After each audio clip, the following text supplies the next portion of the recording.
தமிழெழுத்து நேயர்களுக்கு அன்பு வணக்கங்கள். 10 நாட்களாக தொடர்ந்து பாராளுமன்றம் முடங்கி வருகிறது. இன்னைக்கு பாராளுமன்ற முடக்கத்துக்கு 10வது நாள்.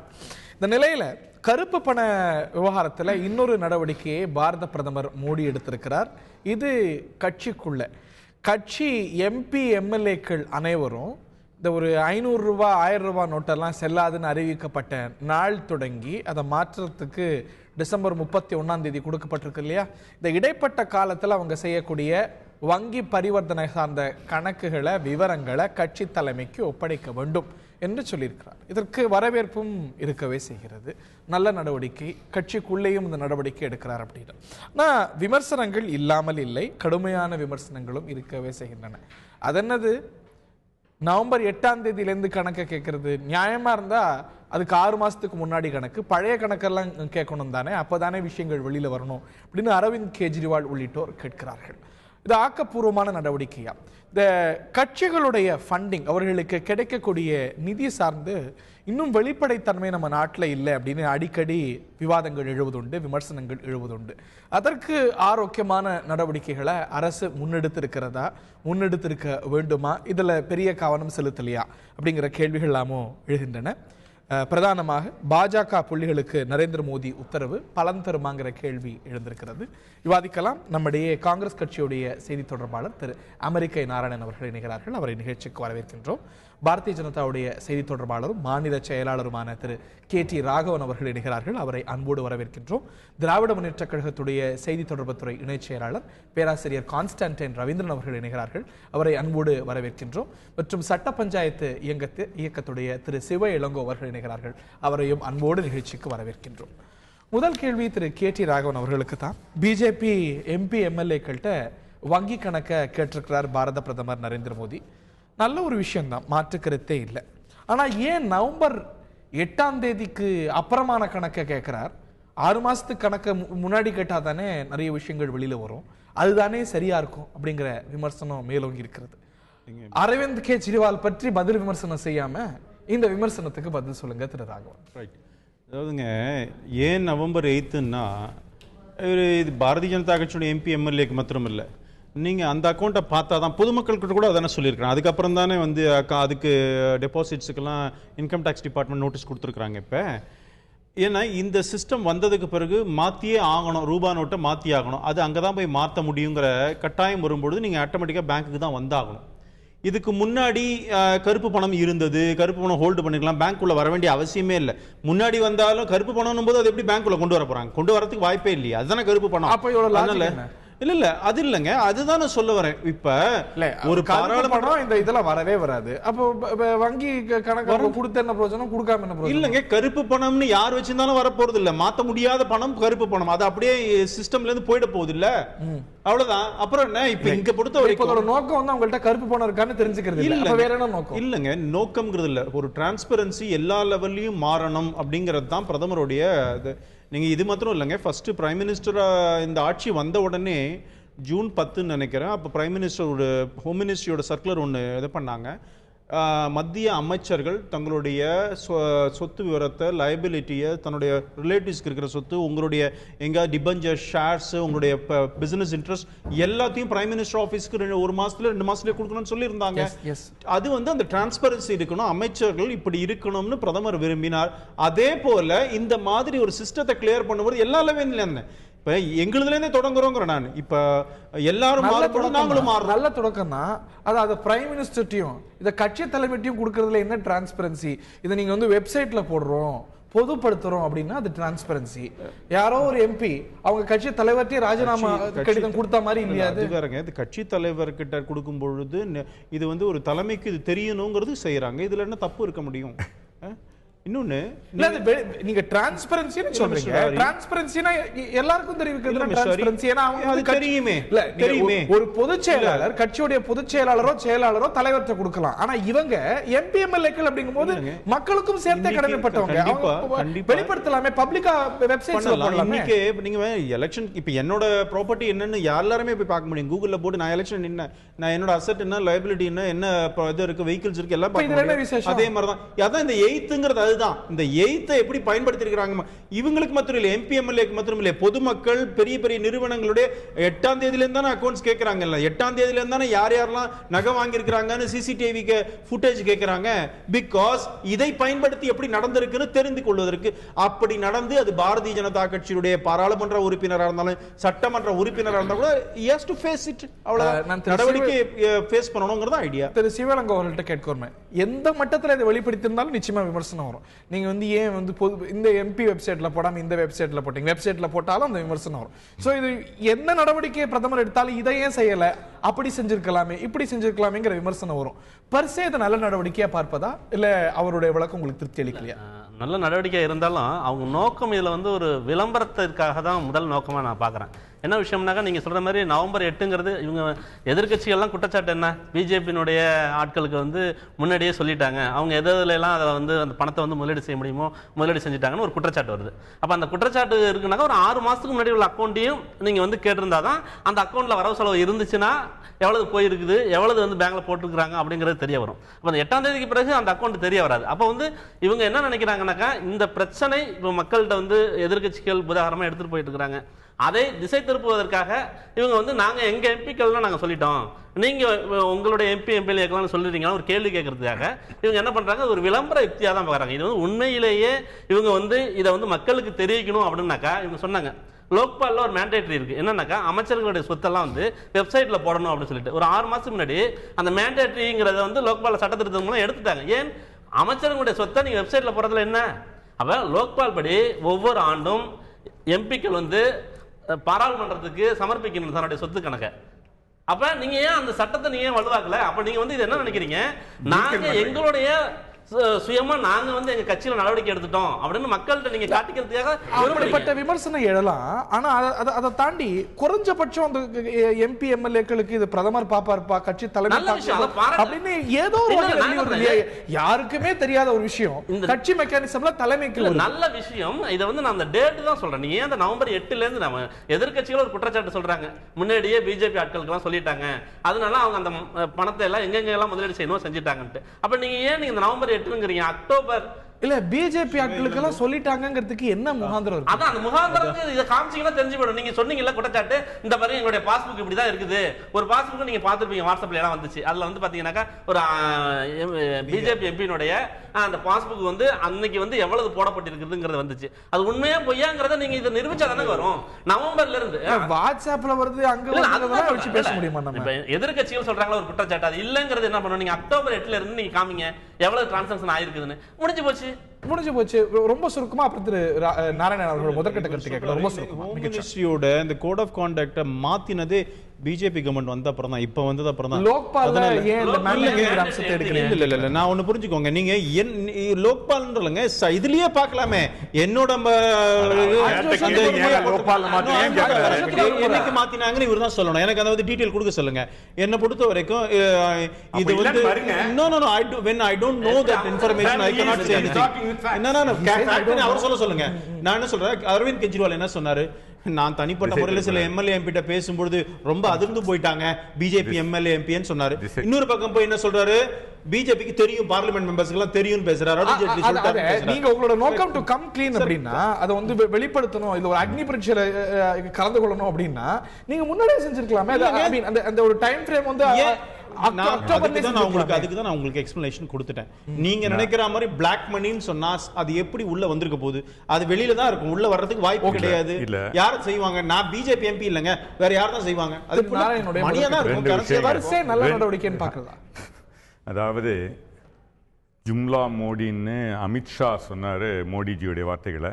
இன்று முதல் அவர் ஜும்லா மோடி என்ற நிரந்தர பட்டம் பெறுவார். ஏனென்றால் எப்படி இன்று பாராளுமன்றத்தில் ஒவ்வொரு எம்பியும் ஸ்பீக்கர் கிட்ட அவங்க ஃபைனான்ஷியல் ஸ்டேட்மெண்ட் கொடுக்கணுமா வேண்டாமா, இல்லைன்னு அவரை மறுக்க சொல்லுங்கள். ஏன்னா அவர் மறுத்தார், இதையும் நான் ப்ரூவ் பண்ண முடியும், இல்லைன்னு மறுக்க சொல்லுங்கள். அதாவது இருப்பதை வித்தியாசமாக காட்டிக்கொள்கிறார்கள்.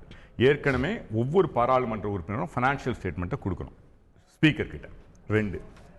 ரெண்டாவது விஷயம், இன்கம் டேக்ஸ் சட்டம். ராகவன் நன்கு படித்த மெத்த படித்த ஒரு வக்கீல், அவருக்கு தெரியும் இன்கம் டேக்ஸ் ஆக்டில் ரிலேட்டட் பார்ட்டி டிரான்சாக்ஷன் சொல்லுவாங்க. ஏங்க இவங்க பிஜேபி எம்பி அவ்வளவு மக்களுக்கே தெரியுங்க, அதாவது அப்பா அம்மா blood relatives brothers and sisters, அப்புறம் வந்து என்னுடைய அக்காவை மணந்தவர்கள், என்னுடைய குழந்தைகள், இவங்கெல்லாம் இன்கம் டேக்ஸ் பிரகாரம் ரிலேட்டட் பார்ட்டி டிரான்சாக்ஷன். உண்மையிலேயே இவர் இருந்தார்னா இவங்க எல்லாருடைய இதையும் கேட்டிருக்கணுமா வேணாமா? அதாவது இவங்க எப்படி மக்களை ஏமாத்துறாங்கன்னு பாருங்க. மக்களையும் இவரை நம்புறாரு. இந்த நம்பிக்கை வந்து நம்பிக்கை துரோகியாக மாறிவிடக் கூடாது நமது பிரதமர் என்று நான் அன்போடு வேண்டுகிறேன். என்னுடைய பிரதமர் அவர். மக்கள் பெரிய நம்பிக்கையை அவர் வந்து நாட்டையே மாத்திடுவாரு. கருப்பு பணம் ஒழியுனாங்க. நாங்க போன முறையே தெளிவா சொல்லிட்டேன். கருப்பு பணம் வந்து 100 கோடி ரூபாய் மாத்துச்சு. 40 கோடி ரூபாய் இடைத்தரகர்கள் எடுத்து போறாங்க. அந்த இடைத்தரகர்கள் கணக்கு ஆகல, அது கருப்பு பணமா தான் இருக்குது. 60 கோடி அவனுடைய வீட்டுக்கு மறுபடியும் போது அது கருப்பு பணம் ஆகுது. கருப்பு பணம் வெள்ள பணம் ஆகுது. பேங்க்குக்கு போயிட்டு வரதால மட்டும் வெள்ள பணம் ஆயிடுதுன்னு மக்கள் நினைக்கிறாங்க. இன்னைக்கு கூட நான் எங்க ஆபீஸ்ல பேசினேன். எங்க ஆபீஸ்ல முதல் நாள் வந்து 30 பேர் மோடி, நானும் சேர்ந்து கை தூக்கிறேன், மோடி ஜி இது நல்லதுன்னு. இன்னைக்கு எங்க ஆபீஸ்ல நாங்க எடுக்குச்சு பாதிக்கு மேல் இது வந்து நாட்டுக்கு தீமை தருன்றோம். 5 பேர் தான் இதுக்கு வந்து நல்லது தருன்றாங்க. மக்கள் புரிந்து கொண்டிருக்காங்க. கருப்பு பணம்ன்றது பேங்க்குக்கு போயிட்டு வரதால வெள்ளையா இல்ல, இவர் ஏமாற்றுகிறார், மக்களை ஏமாற்றுகிறார். நீங்க ஒரு கருத்து கணிப்பு நடத்தினீங்களோ? இது ஆமா, நான் உண்மையை சொல்றேன். எங்க ஆபீஸ்ல இருக்கவங்க பாக்குறாங்க, நீங்க யார்கிட்ட வேணாலும் கேட்கலாம். அன்றைக்கு நடத்தினேன். அன்றைக்கு எங்க ஆபீஸ்ல 29 பேர், நான் என்னையும் சேர்த்து 30 பேர் சொல்லுவாங்க. இல்ல சார், நான் I am telling you the truth, the whole truth and nothing but the truth. சத்தியத்தை சொல்றேன் நான். ஏன்னா எனக்கு எதிராகவும் பேசக்கூடிய ஆட்கள் எங்க ஆபீஸ்ல இருக்காங்க. அவங்க இன்னைக்கு மாறிட்டாங்கன்னு உங்களுக்கு சொல்றேன். இது வந்து it may be only a straw sample but it's a truth. எப்படின்னா மக்கள் வந்து ஒரு பெரிய நம்பிக்கை நானும் சேர்ந்து வைத்திருந்தேன், ஆஹா நல்லது செஞ்சிருவார்னு. ஆனா இது வந்து தெளிவா சொன்னார், விளம்பரத்துக்காக செய்கின்றார். இது ஏற்கனவே பார்லிமெண்ட்ல கொடுக்கக்கூடிய பைனான்சியல் ஸ்டேட்மெண்ட் ஏதோ தான் வந்து ஒரு குறிப்பிட்ட காலம் சொன்னார். அவர் தெளிவாக சொன்னார், வருடத்துக்கு முன்னால போய் இந்த வருடம் ஆரம்பத்துல கொடுக்கணும். அத்தை விடுங்க. பிஜேபி என்ற கட்சி தமிழகத்துல என்ன சதவீதம் ஓட்டு நம்ம எல்லாருக்குமே தெரியும். அதை பத்தி நான் பேச விரும்பல. அது பேசினா அவர் கோச்சிக்குவாரு. அதை பத்தி இல்ல. இன்றைய விவாதம் வந்து பைனான்சியல் ரெகுலாரிட்டி. தமிழக 50 இடங்கள்ல பிஜேபிக்கு ஆபீஸ் வாங்கியிருக்காங்க, வாங்க முயற்சி இருக்காங்க. இந்த வருஷம் ஆரம்பத்தில் எவ்வளவு ஆபீஸ் வாங்கிருக்காங்க பாருங்க. 120 கோடி விஷயத்தை நேத்து பீட்டர் அல்போன்ஸ் சொன்னார். அதை பத்தி பேசணும். கண்டிப்பா திரு ராகவன் அவர்களுக்கு பதில் ஒண்ணே சேர்த்துறேன். இல்ல ஒரே ஒரு நிமிஷம் இதுக்கு சேர்த்து பதில் சொல்றோம். கண்டவங்க பேசுறதுக்கு வாட்ஸ்அப்ல கொடுக்கல. ஜேடியூல வந்து தெளிவாக சொன்னாரு, இவங்க ஆட்களுக்கு முதலே தெரிஞ்சிருக்கு. Communist party very clearly showed how much money has been deposited in the bank. BJP எவ்வளவு டெபாசிட் பண்றாங்க எல்லாம் சொல்லிருக்காங்க. இது வந்து பல பேர் தீர்ப்பாங்க இல்லங்க, ப்ரூஃபோட கொடுத்திருக்காங்க. அவங்க மறுக்கலையே. இந்தியா முழுக்க இருக்கிற 500 மாவட்டங்களுக்கும் மாவட்ட அலுவலகம் வாங்கணும் நாங்க 2 வருஷமா ட்ரை பண்றோம். என் மாவட்டத்துல கூட நான் 7 மாசமா இடம் பார்த்துட்டு இருக்கிறேன். சில மாவட்டங்கள் ரெஜிஸ்டர் பாருங்க, என்ன கருப்பு படத்தை வெள்ளை படத்தை ஆக்கிட்டீங்க. இன்னொரு விஷயம், சொன்னீங்கல்ல, அப்புறம் எங்க பாரத் பந்த கடைசியில தெருமுனை ஆர்ப்பாட்டமா முடிச்சிட்டீங்க.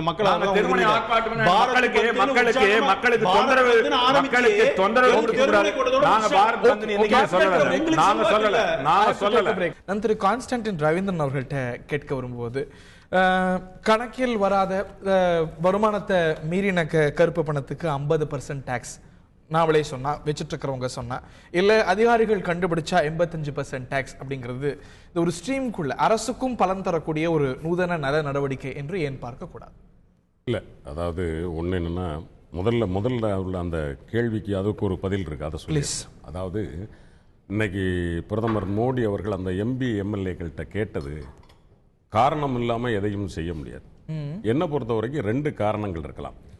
ஒன்று வந்து என்ன அப்படின்னா, பிஜேபியின் மீது அல்லது பிரதமர் நரேந்திர மோடி அவர்கள் மீது வந்த குற்றச்சாட்டு, அதாவது பிஜேபியில் இருக்கக்கூடிய நிர்வாகிகளுக்கு, உங்களுக்கு வேண்டப்பட்டவங்களுக்கு ஏற்கனவே செய்திகள் போயிடுச்சு அப்படின்னு எதிர்க்கட்சிகள் வைத்த குற்றச்சாட்டு. அதற்கு உதாரணமாக மேற்கு வங்கத்திலே வந்து பாரதிய ஜனதா பார்ட்டி வந்து ஒரு கட்சி ரீதியாக ஒரு 3 கோடி ரூபாய் வங்கியிலே டெபாசிட் பண்ணப்பட்டதாக, அதாவது இதற்கு ஒரு 10 நாளைக்கு முன்னாடி அது நடந்திருக்கு. அதற்கான 3 கோடினா 75, 50, 75 அப்படி விழுந்திருக்கு. 3 கோடி. திருப்பியும் கேக்குறேன், சொல்றவங்க எதுக்கு மேற்கு வங்கத்துல மட்டும் சொல்லணும்? இல்ல, மேற்கு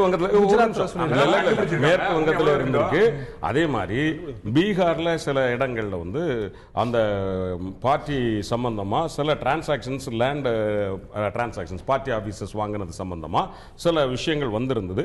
ஒருவேளை நாங்கள் அப்படி நடந்து கொள்ளவில்லை என்பதை நிரூபிப்பதற்காக இப்படி ஒரு முடிவை எடுத்திருக்கலாம். இல்ல, அப்படி அந்த தலைமையில இருக்கக்கூடிய இல்ல பிரதான ஆட்களுக்கு தெரியும் அப்படின்னா சொந்த சகோதரருடைய ஒரு உடல் உபாதைக்கு பணம் இல்லாம எதுக்கு சதானந்த கவுடா திண்டாடுறாரு? இல்ல, சதானந்த கவுடா திண்டாடுறாரு அப்படிங்கிறது வேற விஷயம். நம்ம சொல்றது என்னன்னா, இது நடந்திருக்கு. இதன் மீது விவாதம் வருகிற போது அவர் என்ன நினைச்சிருக்கலாம், நம்ம இல்ல நாங்க அந்த மாதிரி எந்த லீக்கேஜும் இல்ல, எல்லாமே நாங்க கான்பிடன்ஷியலா தான் பண்ணியிருக்கோம் அப்படிங்கறத நிரூபிக்கிறதுக்கு ஒன்றாக இருக்கலாம். அல்லது நரேந்திர மோடி அவர்கள், பிரதமர் நரேந்திர மோடி அவர்கள் அறிவித்தவுடன் இந்த பிளாக் மணி ஒழிப்பு இந்த விவகாரத்திற்கு அல்லது டிமானிட்டைசேஷனுக்கு ஒரு பயங்கர ஒரு வரவேற்பு இருந்தது, கண்மூடித்தனமான வரவேற்பு. ஆகா, இந்த மாதிரியான ஒரு போல்டான நடவடிக்கையை நரேந்திர மோடி அவர்களை தவிர வேறு யாரும் எடுத்திருக்க முடியாது என்று சொல்லக்கூடியவர்கள் எல்லோரும் ஆதரித்தார்கள். ஆனால் அதனுடைய போக்கு ஏறத்தாழ 20 நாட்கள் கழித்த பிறகுதான் அதனுடைய தாக்கங்கள், எந்த ஒரு ஆக்ஷனுக்கும் ஒரு உடனடி விளைவு, தொடர் விளைவுகள் உண்டு. அதனுடைய உடனடி விளைவுகளை பார்த்த ஆரம்பித்த பிறகு மக்களிடம் அடடா இது என்ன என்கிற ஒரு தயக்கம், இது தேவையில்லாமல் இவர் புலிவாலை பிடித்த கதையாக பிடித்து விட்டாரோ, தேவையான திட்டமிடல் இல்லாமல் இது நடந்து விட்டதோ என்கிற ஒரு அயற்சி வருகிற போது இதை மாற்றி வேறு ஒரு புதிய விவாதத்தை தூக்கி வைப்பது நரேந்திர மோடி அவர்களுடைய பிரதமர் நரேந்திர மோடி இப்ப என்ன பண்ணிருக்காங்கன்னா, அந்த பேச்சுக்கு ஒரு இடைவெளி. அப்படியே இந்த வாதம் போயிட்டு இருந்தா நீங்க இவ்வளவு சொல்றீங்களே, உங்க கட்சிக்காரங்களை முதல்ல சொல்லுங்கன்னு கேள்வி வந்திருக்குமா வந்திருக்காதா? இப்ப செஞ்சா இல்ல திசை திருப்பறதுக்காக செய்யறாங்கன்னு நீங்க சொல்றீங்க. ஏதோ ஒரு கட்டத்துல இது சார்ந்த விவாதங்கள் வளர்ந்துட்டே போகும்போது உங்க எம்பி எம்எல்ஏக்கள் கேள்வி சார் ஒண்ணு என்னன்னா, நீங்க நான் பரிசுத்தவான் அல்லது நான் யோக்கியன் என்று நிரூபிப்பதற்காக நீங்கள் இதை செய்திருந்தால் உண்மையிலே நாங்கள் மனதார வரவேற்போம். ஒரு எம்பி எம்எல்ஏ அக்கௌண்ட், உங்க அக்கௌண்ட் என் அக்கௌண்ட் எல்லாமே அண்டர் ஸ்கேனிங் சார். ஒரு அமௌண்ட்டுக்கு மேல போட்டீங்கன்னா உடனே ஆர்பிஐக்கு தகவல் போது. எப்படி வருமான வரித்துறை நீ 2.5 லட்சத்துக்கு மேல போட்டேன்னு எப்படி கேட்கறாங்க?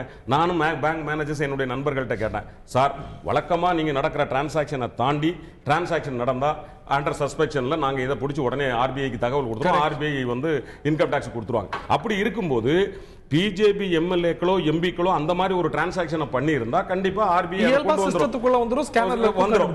அப்போ இதுக்கு அவர் கேட்க வேண்டிய அவசியம் கிடையாது. நம்மளுடைய குற்றச்சாட்டு என்ன, 8ஆம் தேதி நீங்கள் பண்ணுவதற்கு முன்னால் 6 மாத காலம் நீங்கள் ஒரு திட்டமிட்டிருக்கீங்க. அப்ப இதனுடைய லீக்கேஜஸ் ஆங்காங்கே போயிருக்கலாம். நாங்க எழுப்புற சந்தேகத்தில் ஒரு நியாயம் இருக்கிறது. அதை சரி பண்ணுவதற்கு நீங்கள் என்ன பண்ணியிருக்க வேண்டும், அந்த 6 மாத கால அக்கவுண்டையும் நீங்க சமர்ப்பிங்க.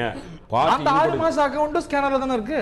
6 மாச அக்கவுண்ட் இப்போ இருக்குது இந்த 8 மாசம் இதுல இந்த மாதிரி அந்த அளவுக்கு இல்ல. நாங்க சொல்றது என்னன்னா, இல்லங்க நீங்க என்ன சொல்றீங்க, எதுக்கு தனியா வங்கி கணக்கு கேக்குறீங்க? எல்லா வங்கி பரிவர்த்தனையும் ஆர்பிஐ ஓட ஸ்கேனர்ல இருக்குங்கறீங்க. நீங்க கேக்குறது அதுக்கு முந்தின 6 மாசம், அதுக்கு முந்தின மாதங்கள் அதையும் கண்டுபிடிச்சலாமே அந்த ஸ்கேனர்ல. ஒண்ணு என்னன்னா, நான் 25 லட்சம் ரூபாயை நான் டிரான்சாக்ட் பண்ணிட்டு இருந்தாலும் என்னுடைய அக்கவுண்ட்ல சந்தேகம் வராது. ஆனால் இன்றைக்கு 8ஆம் தேதிக்கு பிறகுதான் அந்த 2.5 லட்சம்ங்கிறதே பிரச்சனை. நீங்க 2.5 லட்சம் போட்டீங்கன்னா, இப்ப நானே 5 லட்சம் 8 லட்சம்லாம் போட்டு எடுத்திருக்கேன், எனக்கு இது வரைக்கும் நோட்டீஸ் வந்தது கிடையாது. பட் நான் இன்கம் டாக்ஸ் நான் கட்டிட்டு இருக்கிறேன். பட் இன்னைக்கு 8ஆம் தேதிக்கு பிறகு நீங்க 2.5 லட்சம் போட்டீங்கன்னாவே கேள்வி வரும். அதை நோட் பண்றாங்க. அதாவது சார் ஸ்கேனிங் அப்படிங்கிறது இன்னைக்கு இருக்கக்கூடிய அளவுக்கு அன்னைக்கு டைட்டா கிடையாது. இன்னைக்கு எல்லாத்தையும் பார்க்கிறோம். ஏன்னா இது பண்ண வேண்டிய கட்டாயம் இருக்கிறது. அதனால நாங்க என்ன சொல்றோம், நீங்க எதை நோக்கி செய்தாலும், அதாவது இந்த கட்சி எம்எல்ஏக்கள் எம்பிக்கள் மட்டுமல்லாது உங்கள் கட்சி நிர்வாகங்கள், பார்ட்டி யூனிட், இதை எல்லாத்தையும் நீங்க பியூரிஃபை பண்றதாக அதை காட்டினீர்கள் என்றால் நிச்சயமாக அது ஒரு முன்மாதிரியான நடவடிக்கை. நவம்பர் 8க்கு முன்னாடி நீங்க சொன்ன பீகார், வெஸ்ட் பெங்கால்லாம் காமிச்சிங்கல்ல, தமிழ்நாட்டை கூட இல்ல நான் அது காரணம் நான் சொல்லியிருக்கிறேன். நான் ஏற்கனவே நான் என்ன சொல்றேன், இதெல்லாம் நவம்பர் 8க்கு முன்னாடி உங்களால எடுக்க முடியல. எல்லா மாநிலத்திலும் எடுங்க, எல்லா எம்பி நீங்களே எடுத்து காட்டுங்க. உங்களால அது எடுக்க முடியும்னா சீக்ரெட் டாக்குமெண்ட் நான் எடுத்து கொடுத்தீங்கல்ல, அவரால எடுக்க முடியும் அப்படின்னா இப்ப பேராசிரியர் ரவி சொல்றது போல எல்லா ஆவணங்களும் ஸ்கேனர்ல இருக்கக்கூடியது. எதுக்கு கேட்டு வாங்கி பார்த்து அமித்ஷா பார்த்து, அதாவது நீங்க வாலண்டியர் பண்றது வேற, அவங்க ஃபைண்ட் அவுட் பண்றது வேற. இங்க வாலண்டியரா கொடுக்கணும்னு பிரைம் மினிஸ்டர் சொல்றாரு. இல்ல எம்பி எம்எல்ஏ நான் சொல்றேன், நீங்கள் குறை சொல்லுங்க. நீங்க அப்போசிஷன்ல இருக்கீங்க, நரேந்திர மோடி அவர்களை பாராட்டணும்னா நாங்க எதிர்பார்க்கவே இல்லை, பாராட்டவும் பாராட்டணும். மக்கள் பாராட்டினாங்க. நான் பாராட்டினேன் சார். நீங்க என்னோட Facebookல போய் பாருங்க. அந்த இதே விவாதத்துல நான் கலந்துட்டு இருக்கேன். இப்ப அப்ப என்ன சொன்னாரு எடுத்து நீங்க Facebookல பாருங்க. I can go and change it. I can go and change it. You can prove it. நான் என்ன சொல்றேன், ஒரே ஒரு கேள்வி, பர்பஸ் ஆஃப் தி அனௌன்ஸ்மென்ட் என்ன? இந்த இதுக்கு ஒரு பர்பஸ் வேணும். அதைத்தான் கேட்கறோம். வேற எதுவுமே கேட்கல. நீங்க ஒழிக்கணும் நானும் நீங்க தான் சொல்றோம். இதுல மலிஃபைடு இன்டென்ஷன் என்ன இருக்கு? இல்ல ஒரு மலிஃபைடு இன்டென்ஷன்ங்கறத விட what purpose does it serve? நான் என்ன சொல்றேன், எல்லாம் வாலண்டியர் பண்ணனும். நீங்க சொல்ற இதே வாலண்டியர் பண்ணிட்டாங்க. இல்ல என்ன இருக்கட்டும், என்னோட எதை அக்கவுண்ட் பண்ண முடியுமோ கிட்ட இருக்கிற கரெக்ட் தாங்க. என்னோட ஹவுஸ்ல இருந்து நான் ஆரம்பிக்கிறேன். நான் what is wrong in it? Okay, நீங்க அப்ரிஷியேட் பண்றீங்க. கேட்கிறேன். ரொம்ப சப்ஜெக்டிவான ஒரு கேள்விதான். ஒவ்வொருத்தருக்கும் ஒரு பார்வை இருக்கலாம். இந்த அடித்தட்டு மக்கள் இதை எப்படி பார்க்கறாங்கங்கிறது தான் பிரதானமான கேள்வி. பெரும் அளவுக்கு சிரமத்தில் இருக்கிறாங்க அப்படின்னு எதிர்க்கட்சிகள் சொன்னாங்க. ஆனால் இந்த ஒரு பாரத் பந்த் அல்ல இந்த ஒரு போராட்டத்துக்கு ஒரு பெரிய எழுச்சி நம்மளால பார்க்க முடியல. டோன்ட் அண்டர் எஸ்டிமேட் தட் ஒரு சைலண்ட் மெஜாரிட்டி இருக்குங்கிற ஒரு பார்வை. இன்னொன்னு பிரதமர் மோடியோடைய கருத்து கணிப்பு, ஒரு ஏகோபித்த வரவேற்பு அப்படின்னு. நீங்களும் களத்துல பல்வேறு அமைப்புகளோட பணியாற்றி இருக்கிறீங்க, களத்துல இருக்கிறீங்க. உங்களுடைய அனுமானம் என்ன? இது உங்க பார்வையில சரியா தப்பாங்கிறத தாண்டி மக்கள் இதை எப்படி பாக்குறாங்க? In your view, it's a very subjective question. இதுல மக்கள்கிட்ட நாங்கள் ஒரு சர்வே இப்போ பண்ணியிருந்தோம். வெவ்வேறு தரப்பு மக்கள்கிட்ட போய் இஸ்லாம் ஏரியாவில் இருந்து படித்தவங்க, இஸ்லாமியர்கள், அந்த மாதிரியான ஒரு சர்வேல பார்க்கும்போது கிட்டத்தட்ட 76% வந்து இதுக்கு வந்து ஆதரவு தெரிவிச்சிருக்கிறாங்க. இந்த மாதிரி 500-1000 ரூபாய் வந்து மாற்றுறது மூலமாக கள்ளப்பணத்தை நீங்க சர்வே பண்ண அறப்போர் இயக்கம் சர்வே பண்ணியிருந்தாங்க. சர்வே பண்ணதில் வந்து கிட்டத்தட்ட ஒரு 76% பேர் இந்த ரூபாயை சேஞ்ச் பண்ணதுக்கு வந்து காலகட்டத்தில் செஞ்ச சர்வே. இப்போ ஒரு 1 வீக் முன்னாடி பண்ணுச்சு. அதில் என்னன்னாக்கா இந்த 25% குறைஞ்சதுக்கு காரணம் அவங்க என்ன சொல்கிறாங்கனாக்கா, ஏன் வந்து முழுமையாக ஒரு 90% ஆதரவு இல்லை அப்படின்னு பார்க்கும்போது, இந்த 20 நாளில் வந்து மக்கள் பட்ட கஷ்டங்கள் இதுக்கு வந்து சரியான ஏற்பாடுகள் பண்ணலை, முன்னேற்பாடுகள் பண்ணலை. ஒரு சின்ன கேள்வி அவங்க வந்து சொன்னது என்னன்னாக்கா, இந்த 2000 நோட்டு அடித்தாங்க, அதுக்கு வந்து இந்த 1000 ரூபா பழைய 1000 ரூபா நோட்டு சைஸுக்கு அடிச்சிருந்தா கூட இந்த சாஃப்ட்வேர் மாற்ற வேண்டியதெல்லாம் இருக்காது, அப்படியே மறுநாளே இந்த ட்ரெயிலர் கொடுத்துருந்துருக்காங்க. இவ்வளோ பிரச்சனை, இந்த ஒரு சின்ன சின்ன விஷயங்கள் கூட ஏன் கவனத்தில் கொள்ளாமல் இது மாதிரி அவசரப்பட்டு பண்ணாங்க, அந்த மாதிரியான ஒரு கேள்விகள் இருந்துச்சு. ஆனால் பெருவாரியா வந்து இந்த விஷயத்துக்கு வந்து கருப்பு பணம் கள்ளப்பணத்தை ஒழிப்பதற்கு இது ஒரு நல்ல திட்டம் அப்படின்னு சொல்லிட்டு பெருவாரியா ஆதரவு இருக்குது. ஆனால் இதுக்கு இந்த ஆதரவுக்கு வந்து இந்த 25% குறைஞ்சதுக்கு காரணம் என்னன்னாக்கா, ஏற்பாடுகள் சரியில்லை அப்படின்னு சொல்லிட்டு தான். இன்னும் மேலும் மேலும் இந்த ஏற்பாடுகள் இன்னும் கிராமப்புறங்கள்ல இதை இன்னும் அதிகமா இருக்கிறதுக்கான வாய்ப்பு தானே இருக்கும். இந்த எதிர்ப்போ இல்லாட்டி இதுல பாதிப்போ. ஆமா, கண்டிப்பா. ஏன்னாக்கா அவங்களுக்கு வங்கிகள் வந்து தூரமா இருக்கும், 5 கிலோமீட்டர். சர்வே சென்னையிலயா? சென்னையில தான் எடுத்தோம். சென்னையில எடுத்ததுல வந்து வெவ்வேறு மக்கள்கிட்ட எடுக்கிறதுல இந்த மாதிரியான இது இருக்குது. இருந்தாலும் இந்த ஏற்பாடுகள் வந்து பெரிய சொதப்பல்.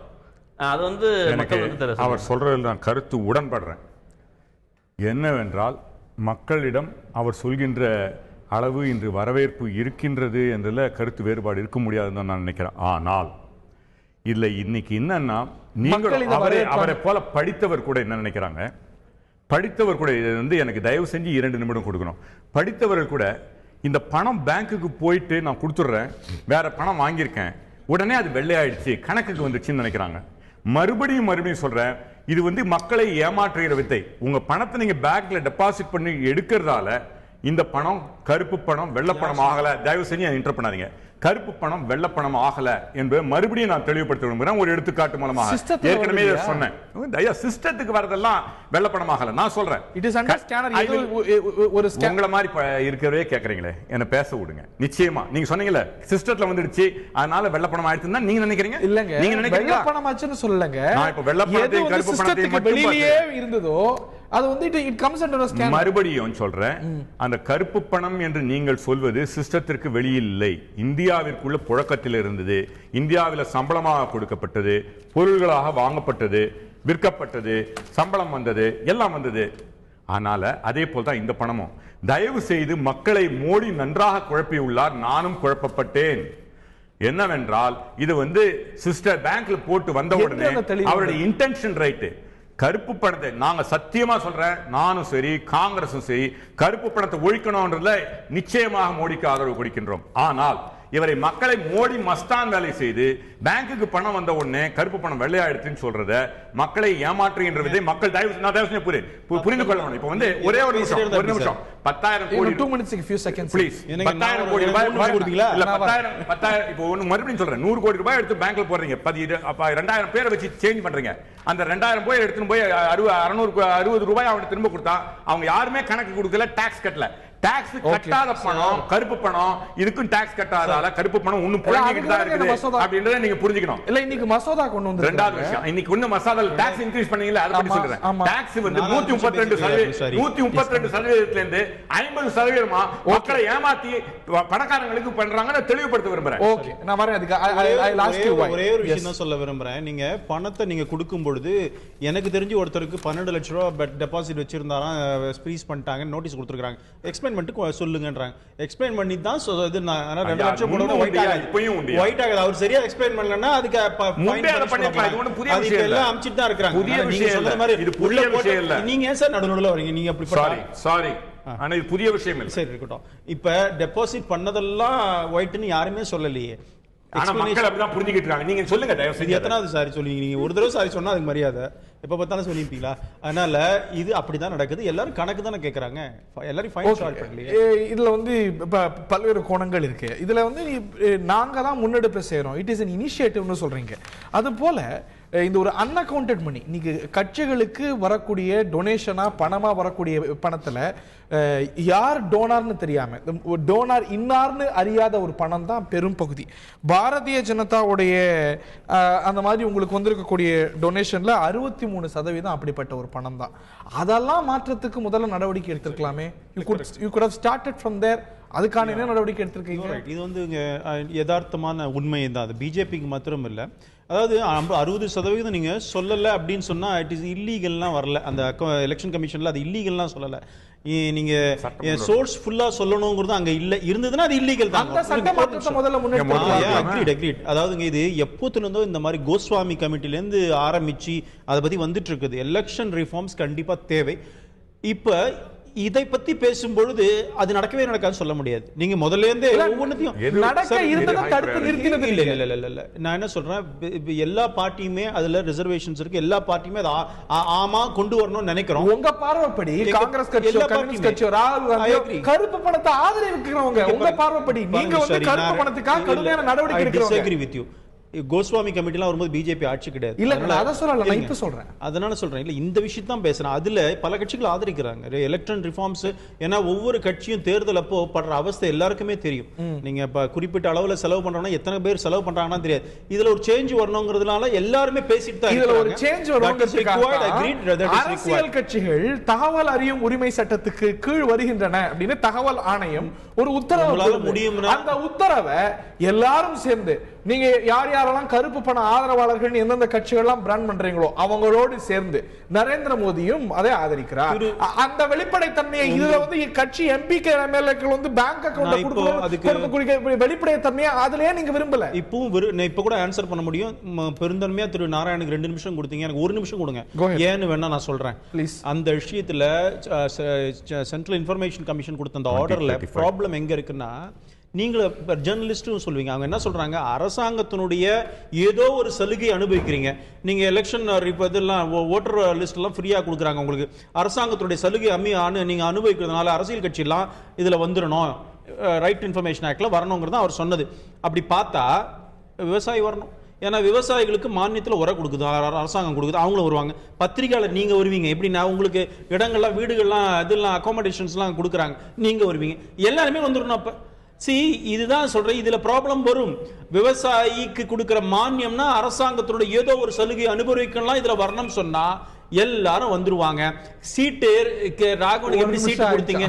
ராகவனுக்கு எப்படி சீட்டு கொடுத்தீங்க கேள்விக்கு நீங்க கேட்பீங்க, பதில் சொன்ன கட்சி தலைமை நாராயணுக்கு ஏன் சீட்டு கொடுக்கல அப்படின்னு காங்கிரஸ்ல கேட்க முடியும். அது கட்சியினுடைய வேலை, கட்சி தான் முடிவு பண்ண முடியும். இவர் கொடுக்கலன்னு யாருக்கு ஒரு மாற்றத்துடைய தொடக்கமா இவ்வளவு வெளிப்படைத்தன்மை எம்பி எம்எல்ஏக்கள் வந்து பேங்க் அக்கவுண்ட் கொடுக்கணும் எந்த சட்டத்திலையும் இல்ல, உங்க கட்சி பைலாஸ்லயும் இருக்காது. அதெல்லாம் செய்யற நீங்க ஆர்டிஐ ஒரு உத்தரவு போடுது, இந்த உத்தரவு பின்பற்றிட்டு பிறகு அடுத்த implication no mister Hari see you cannot ask court உத்தரவு கொடுக்குது அப்படினா it has some implications அப்படின்னு நீங்க கொலேஜியம் இப்ப கொலேஜியம்ல வந்து வந்து யாரெல்லாம் யாரை டிஸ்கஸ் பண்ணாங்க, இவருக்கு எவ்வளவு ஓட்டு பண்ண கேட்க முடியாத மாதிரி கட்சியோட கோர் குரூப் இருக்கு, கோர் கமிட்டி இருக்கு, சீட்ஸ் எலெக்ஷன் செலக்ட் பண்ற ஒரு டீம் இருக்கு. அதுல ஏன் அவருக்கு கொடுக்கல சீட், இவருக்கு கொடுங்கலாம் கேட்க முடியுமா? ஒரு கேட்க முடியுமா? முன்னாடி மீண்டும் உங்கள்கிட்ட நான் வர விரும்புறேன். பல கட்சிகள், உங்க கட்சி உட்பட, இதுல வந்து டோனர்ஸ் உடைய பான் கார்டு அறிவிக்காம தகவல்களை வெளிக்கொண்டு வந்திருக்கீங்க. இதெல்லாம் அணுகப்பட வேண்டியது இன்னைக்கு தலையாய கடமையா நம்ம பார்க்கிறோம். என்னன்னா இது ஒரு தேர்தல் சீர்திருத்தம் வரணும் ஹரி சார். அதாவது இந்த தேர்தல் நடைமுறையவே நம்ம என்ன சொல்றோம் அப்படின்னா, எலெக்ஷன் கமிஷனே நடத்துற மாதிரி கொண்டு வந்துட்டா தான் இதுக்கு தீர்வு வரும். அது இல்லாத வரைக்கும் பணங்களை கட்சிகளே செலவழித்து வேட்பாளர்களை நிறுத்தி ஜெயிக்க வைக்க வேண்டும் என்று வருகிற கட்டத்தில் ஒன்றில் கட்சிகளுக்கு இந்த பணம் வந்து சேரும், இல்லை என்றால் கட்சியை ஆதரிப்பவர்கள் வேட்பாளர்கள் கொண்டு கொடுப்பார்கள். இதுதான் நடக்கும்.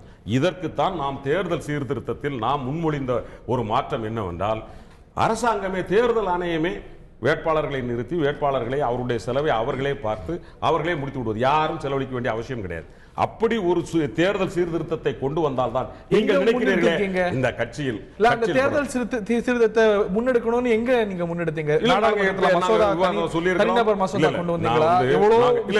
அதாவது ஒண்ணு என்னன்னா, இதற்கு முன்னாடி நம்ம நஜீம் ஜைதி அவர்களை சீஃப் எலெக்ஷன் கமிஷனரை நாங்கள் பார்க்கிற போது தேர்தல் கமிஷன்ல இந்த மாதிரி பண விளையாட்டுகளை எலெக்ஷன்ல இருந்து நிறுத்திட்டு நீங்க ஜஸ்ட் அண்ட் ஃபேர் எலெக்ஷன் வர வேண்டும், கொண்டு வர வேண்டும் என்று நீங்கள் நினைப்பீர்களே, ஆனால் இந்த தேர்தலுக்கான வேட்பாளர்கள் அங்கீகரிக்கப்பட்ட கட்சியினுடைய வேட்பாளர்கள், அது மட்டுமல்ல தேர்தல் ஆணையத்திலே அனுமதிக்கப்பட்ட வேட்பாளர்களுடைய செலவுகளை தேர்தல் ஆணையமே பார்த்துக் கொள்ளக்கூடிய வகையில் கட்சியிலிருந்து கூட நீங்கள் பணத்தை வாங்கி நடத்தலாம். ஆனால் அது கண்ட்ரோல் பண்ணப்பட வேண்டும்.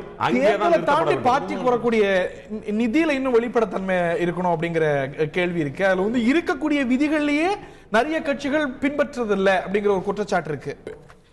கணக்குல போடப்பட்டிருக்கக்கூடிய வருமானத்துக்கு பொருந்தாத பணம் அதுல வச்சிட்டு இருக்கிறவங்க டிக்ளேர் பண்ணும்பொழுது 50% டாக்ஸும், அதிகாரிகளே கண்டுபிடிக்கும் போது 85% டாக்ஸ். இது நூதனமானதுன்னு கருதுறீங்களா? இது ஒன்றும் புதுசு இல்லை, மாதிரி நிறைய முயற்சிகள் செய்யப்பட்டிருக்கு. அபத்தமான விஷயம். ஒருத்தன் வந்து ஒரு தப்பு செஞ்சிருக்கிறாங்க, அரசாங்கத்தை ஏமாத்திருக்கிறான். ஏமாத்திருந்தா அவனே அந்த தப்பை சொன்னாக்கா நான் அவனுக்கு சலுகை தர்றேங்கிறது எந்த விதத்தில் நியாயம் தெரியல. அந்த விஷயத்தை அரசாங்கம் கண்டுபிடிக்கணும். இல்லை அதுக்கான வெளியில் இப்போ எப்படி கருப்பாடுகள்லாம் வெளியில் வந்துச்சு அப்படின்னு சொல்லிட்டு யாரெல்லாம் கருப்பு பணம் வச்சுருந்தாங்க இப்போ மொழி பிதுங்கி நின்றுட்டு இருக்கிறாங்க.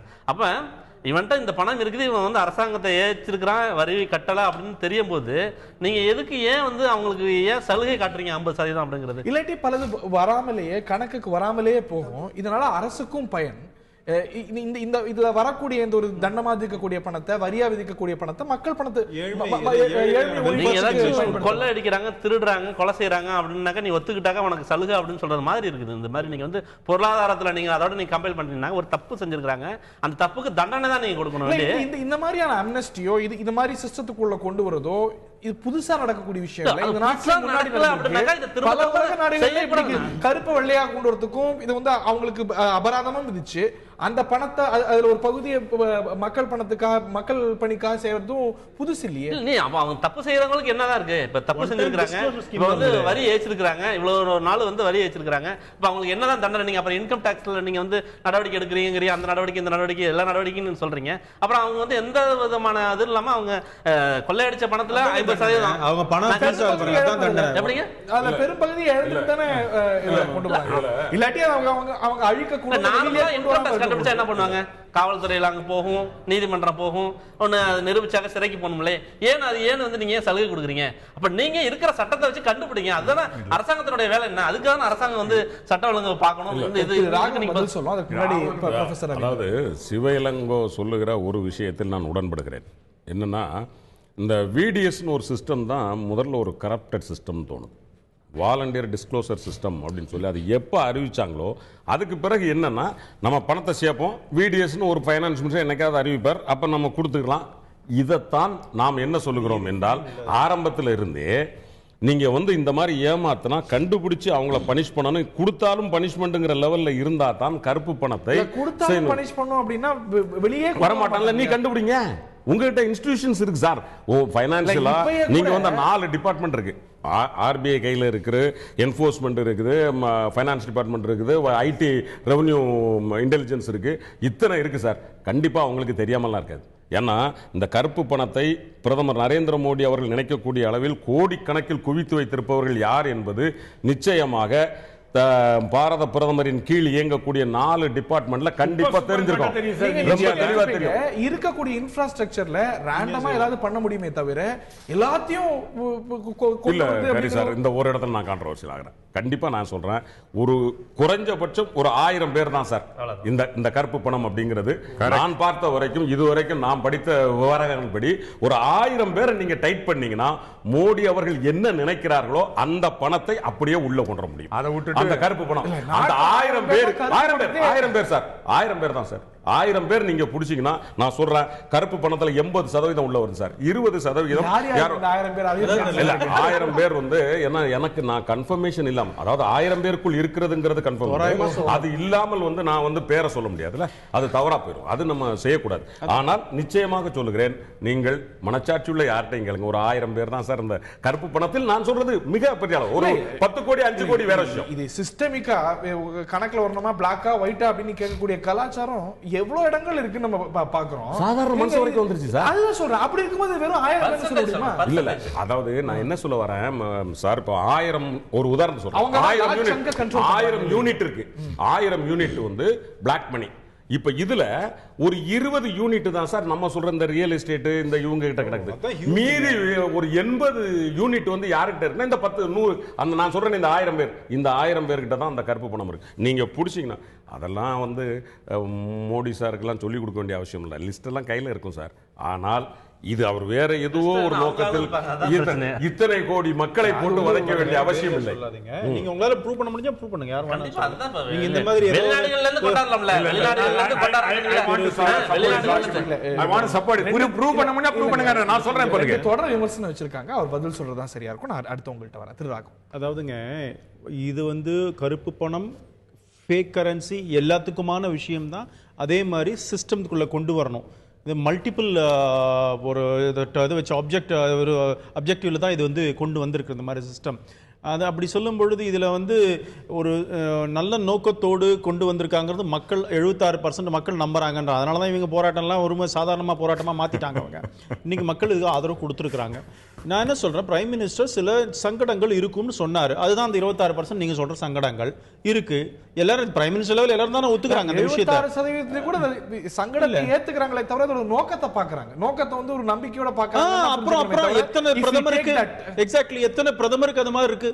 மன்மோகன் சிங் அவர்கள் தங்கத்தெல்லாம் ஒரு மாசத்துக்கு கொடுத்துட்டு போங்கன்னா யார் நம்புவா?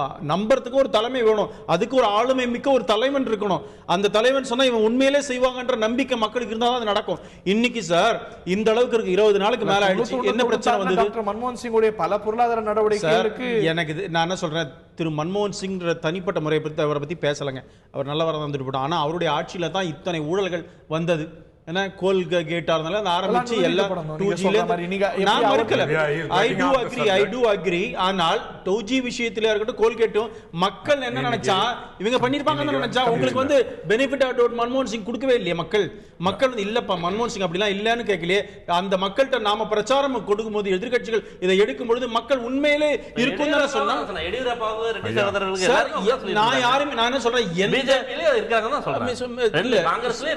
இளங்கோ ஒன்னு சொல்றேன் கேட்டுங்க. நான் எதையும் சொல்லல. நான் சொல்லுவது இன்னைக்கு பிரதமர் நரேந்திர மோடி சொல்லும் பொழுது சாதாரண மக்கள், சகோதரர் சொன்னார், இஸ்லாமியர்கள்ட்ட கூட நீங்க கேட்டீங்க, நீங்களே சொன்னீங்க அவங்களுடைய அப்கோர்ஸ் இங்க நீங்க ஆன்லைன்ல சொன்னீங்களான்னு தெரியல, பட் எங்கிட்ட சொல்லும்போது சொன்னீங்க அவங்களுக்கு கூட ஆதரவு கொடுத்தீங்க அப்படின்னு சொல்றாங்க. எல்லாருடைய அக்ராஸ் தி இது வந்து நாட்டு மக்கள் அத்தனை பேரும் ஆதரிக்கிறாங்க. விஷயத்த சொன்னாங்க.